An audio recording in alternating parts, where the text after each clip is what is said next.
The hospital waiting room felt like it was closing in on Mark Davidson as he stared at his phone, the screen blurring through his tears.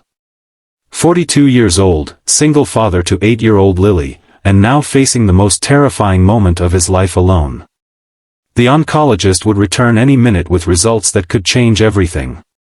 That's when she sat beside him, a stranger with kind eyes who noticed his trembling hands and whispered 7 unexpected words that would alter the course of both their lives forever. If you're touched by stories of unexpected kindness and human connection, please like this video and subscribe to our channel for more heartwarming true stories that remind us of the good in humanity. Mark hadn't told anyone about today's appointment. Not his parents, who lived 3 states away and worried too much already. Not his friends, who had their own families and problems. And especially not Lily, who had already lost her mother to cancer 3 years ago. The weight of potentially facing the same disease that took his wife felt like a cruel cosmic joke. The morning had started like any other.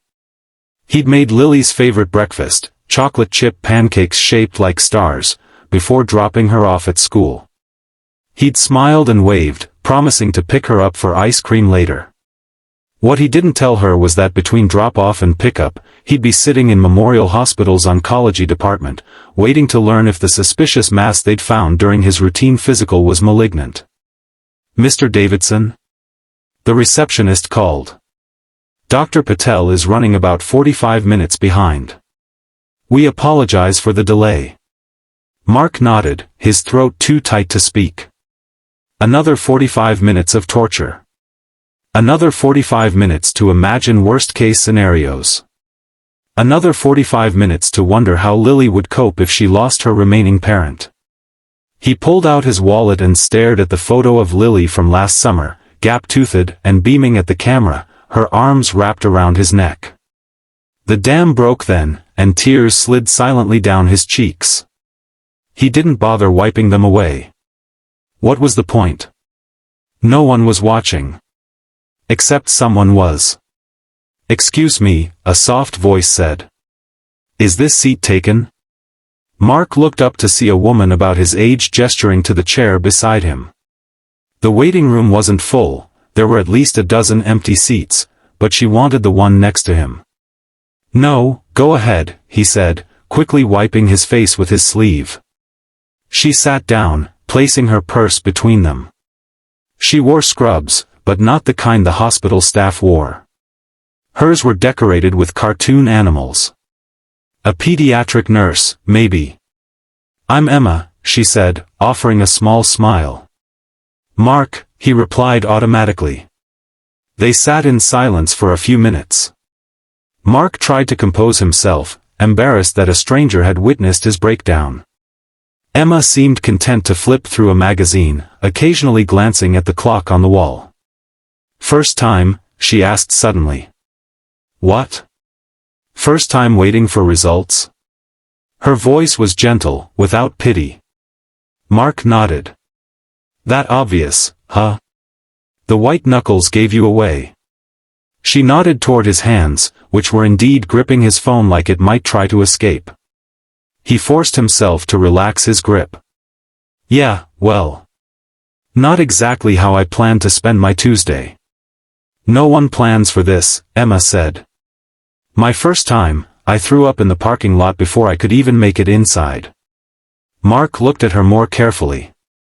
She didn't look sick. In fact, she radiated health, with bright eyes and flushed cheeks. "You've been through this?" 3 years ago. Breast cancer. Stage 2. "I'm sorry," Mark said, the words feeling inadequate. "Don't be. I'm cancer-free now." She tapped the magazine against her knee. "But I remember how it felt, sitting here alone, waiting. My wife died of ovarian cancer," Mark found himself saying. 3 years ago. Left me with our daughter. She was 5 then." Emma's expression softened. "That's incredibly hard. I'm so sorry." "Yeah. And now?" He couldn't finish the sentence. "And now you're terrified it's happening again," Emma completed for him. Mark nodded, a fresh wave of tears threatening. I can't leave Lily alone. I just can't. Lily. That's a beautiful name. She's a beautiful kid. Smart. Funny. Stubborn as hell. A small smile broke through his anguish. Gets that from her mom. Do you have a picture? Mark showed her the wallet photo, then scrolled through his phone to show more recent ones. Emma smiled at each one, asking questions about Lily's interests and school. For a few minutes, Mark forgot where he was and why.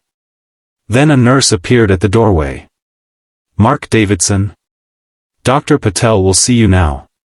The fear came rushing back, a tidal wave of dread that made his legs feel like lead. He stood up shakily. Would you like me to come with you? Emma asked quietly. Mark stared at her, confused. What? No one should hear this kind of news alone, she said. I can come with you, if you want. Before he could respond, she leaned closer and whispered, pretend you're my husband. They'll let me in. Mark blinked, stunned by the offer from this stranger. This kind woman who understood exactly what he was facing because she'd faced it herself. You would do that? For someone you just met? Emma stood up. Someone did it for me once. I'm just paying it forward. Without waiting for his answer, she slipped her hand into his and squeezed gently. Ready, honey? For the first time that day, Mark felt like he could breathe. He nodded, and together they followed the nurse down the hallway.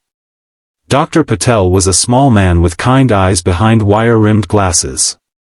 He looked up from his computer when Mark and Emma entered. Mr. Davidson, good to see you.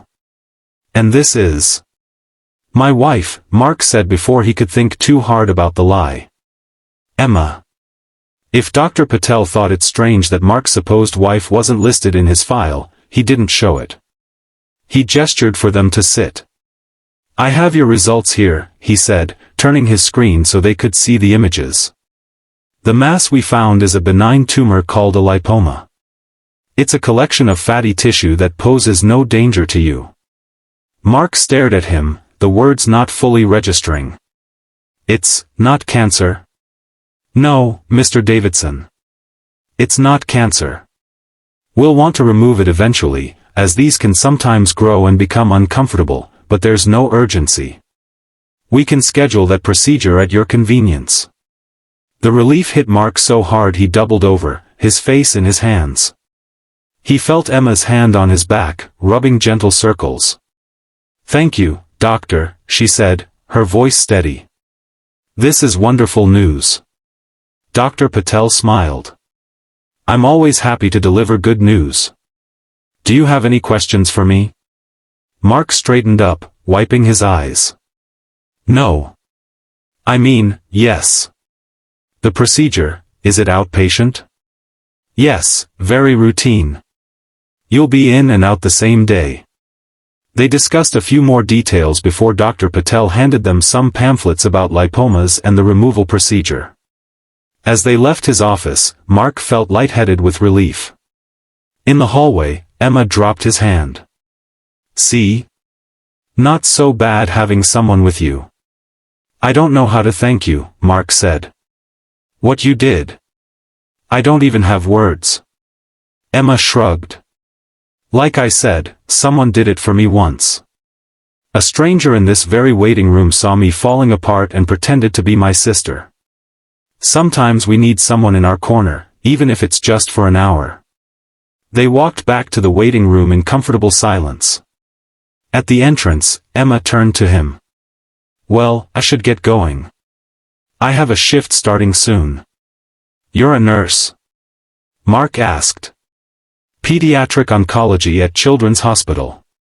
I work with kids who are fighting the same battle I did. Of course she did. This woman who had faced cancer and survived now spent her days helping children do the same. Emma, wait, Mark said as she turned to leave. Can I buy you a coffee sometime? To thank you properly? She hesitated, then smiled. I'd like that. They exchanged numbers, and Emma left with a small wave. Mark stood in the waiting room, feeling like he'd just woken from a strange dream. Except the relief was real. The good news was real. And Emma was real. He called his parents first, then his closest friend.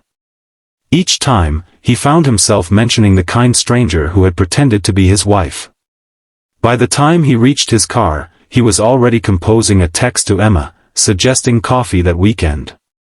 When he picked Lily up from school, he swung her around in a hug that made her giggle and protest that he was embarrassing her. "Ice cream time?" she asked hopefully. "Absolutely. Double scoops today." "Why? Is it a special day?" Mark buckled her into the back seat and smiled. "Yeah, lily pad. It's a very special day." Over ice cream, he told her about his doctor's appointment, explaining in simple terms that the doctors had found something that wasn't supposed to be there, but it turned out to be nothing dangerous. "Like when I thought there was a monster under my bed, but it was just my sneakers?" Lily asked, chocolate ice cream smeared across her chin. "Exactly like that," Mark laughed, handing her a napkin. "Were you scared, Daddy?" Mark considered lying, then decided against it. "Yes, I was very scared." "Did you have someone to hold your hand? Like how you hold mine when I'm scared?" Mark thought of Emma, her hand in his, steady and warm. "Actually, I did. I met someone very kind today who helped me be brave." "Who?" Lily asked, curious. "Her name is Emma. She's a nurse who helps sick kids. Can I meet her?" "Maybe someday," Mark said, surprised to find himself hoping that would be true. That night, after tucking Lily in, Mark sat on his back porch with a beer, looking at the stars. His phone buzzed with a text from Emma. "How are you feeling? Still processing the good news?" He typed back, "Much better. Told my daughter about you. She wants to meet the kind lady who helped her dad be brave." Emma's response came quickly, "I'd like to meet her too. She sounds special." "She is. So are you." Mark hesitated before sending the next text, "Coffee this Saturday? There's a place near the Children's Museum that Lily loves. Maybe you could meet her too." The three dots appeared, disappeared, then appeared again. Finally, "I'd love that. 10 a.m. "Perfect," Mark replied, smiling at his phone like a teenager. He looked up at the stars again, feeling a strange sense of peace.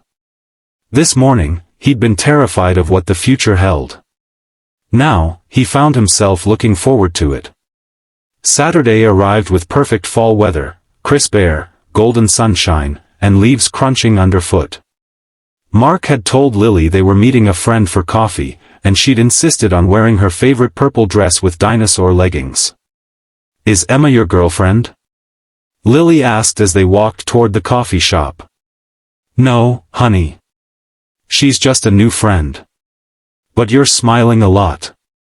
You smile like that when you like someone." Kids and their uncanny observations. "I do like her. She's very kind." "Is she pretty?" Mark thought about Emma's warm eyes and gentle smile. "Yes, she's pretty.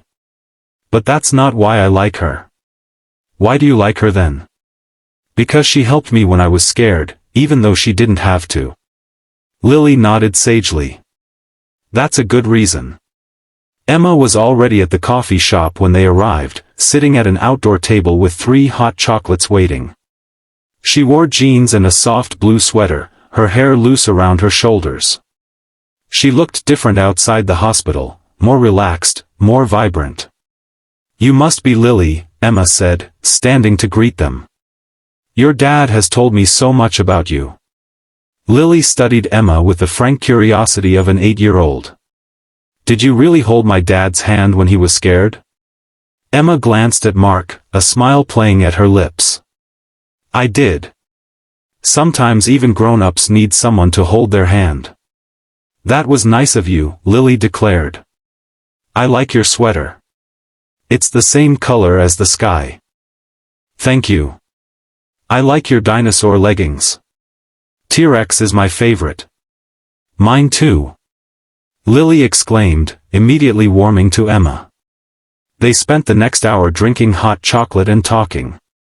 Lily dominated the conversation, telling Emma about school, her friends, and her ambition to become either a veterinarian or a rock star. She hadn't decided yet.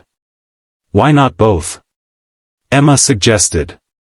You could be a veterinarian who plays in a band on weekends. Lily's eyes widened at this possibility. Dad, can I do that? You can do anything you set your mind to, Mark said, catching Emma's eye over Lily's head. After they finished their drinks, Lily asked if they could go to the Children's Museum since they were already so close. Mark looked questioningly at Emma. I'd love to join you, if that's okay, she said. Please, please, please. Lily begged, bouncing on her toes. Looks like we're going to the museum, Mark laughed. The day unfolded with an ease that surprised Mark. Emma fit seamlessly into their little duo, asking Lily thoughtful questions and listening intently to her answers. She knew exactly how to engage with a child, a skill that came from her work, no doubt, but there was something more there. A genuine interest, a natural connection. At the museum, Lily ran ahead to the bubble room, leaving Mark and Emma walking side by side. Thank you for including me today, Emma said. Lily is wonderful. She likes you, Mark replied. She doesn't warm up to people this quickly usually. Kids have good instincts. So do I, Mark said, gathering his courage. And my instincts are telling me that meeting you wasn't just a coincidence. Emma looked at him, her expression thoughtful. What do you mean? I mean, of all the seats in that waiting room, you chose the one next to the guy having a breakdown. You offered to pretend to be my wife so I wouldn't have to hear potentially devastating news alone. That's extraordinary. Emma was quiet for a moment. When I was diagnosed, I was alone too. My parents live overseas, and I'd just broken up with my boyfriend. I sat in that waiting room feeling like the loneliest person on earth. Then this woman, I never even got her name, sat next to me and just stayed. She held my hand through the worst moment of my life, then disappeared. I promised myself I'd do the same for someone else someday. Well, I'm grateful it was me, Mark said softly. Me too, Emma replied, her eyes meeting his. Dad. Emma. Come see the giant bubbles I made. Lily called from across the room. They spent the rest of the day exploring the museum, then had an early dinner at a pizza place nearby. By the time they walked Emma to her car, the sun was setting, painting the sky in shades of pink and gold. This was the best day, Lily declared, giving Emma an impulsive hug. Can we do it again? Emma hugged her back, looking at Mark over Lily's head. I'd like that very much. Me too, Mark said. After Emma drove away, Lily skipped ahead to their car, humming to herself. You like her a lot, don't you, Dad? She asked as he buckled her in. I do, Mark admitted. I think Mom would like her too, Lily said matter-of-factly. She always said you needed someone to take care of you sometimes. Mark's throat tightened. Your mom said that? Uh-huh. Before she got really sick. She said you're good at taking care of everyone else, but not so good at letting people take care of you. Out of the mouths of babes. Mark's late wife, Sarah, had indeed often teased him about his reluctance to accept help. In the years since her death, he'd become even more self-reliant, determined to prove he could raise Lily on his own. Your mom was very smart, he said finally. I know, Lily agreed. So can Emma come over for dinner next time? Mark laughed. We'll see.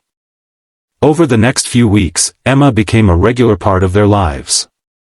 She joined them for movie nights and Sunday brunches. She helped Lily with a science project about the human body. She brought soup when Mark caught a cold and couldn't get out of bed.